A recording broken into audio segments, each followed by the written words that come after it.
All right, my fellow CBers, Jay Rich back again. I'll show you my custom CB setup in the 2019 Freightliner Coronado.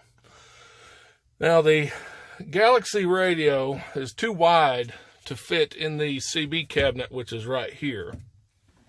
And here's the hole for the CB. I moved it to this side because it's just got this big hole, big opening. And I took this from over here and swapped it. So now I have an extra little storage bin right there. What I basically did is right here where these bolts go through, it's 1/4 bolts. Just widen up the vent hole. You see that they are vent holes that go all the way through. Put a nut and a washer on the other side.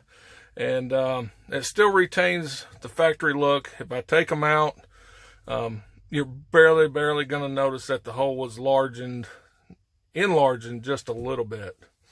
Now for the power, I'm running directly off of battery power.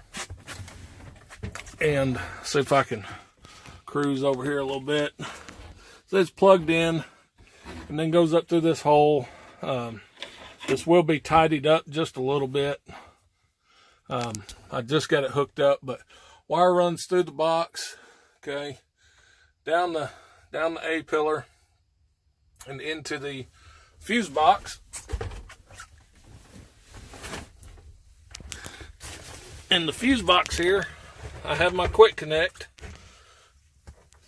The Galaxy wiring is here with the 2 fuses for the radio. And for the power, we go right here to this lug, which is main battery.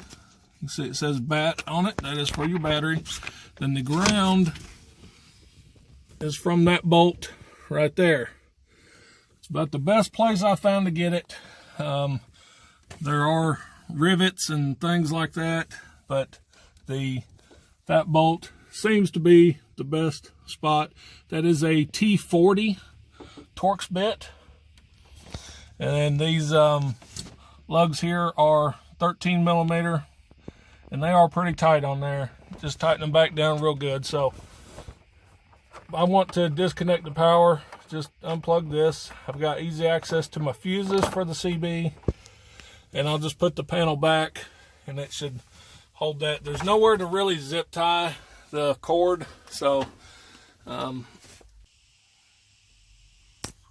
once I get the panels back on, I'm just going to pull it tight and secure everything up in this little cubby hole here. So there it is, guys. Custom CB setup in Freightliner Coronado. Tell me what you think.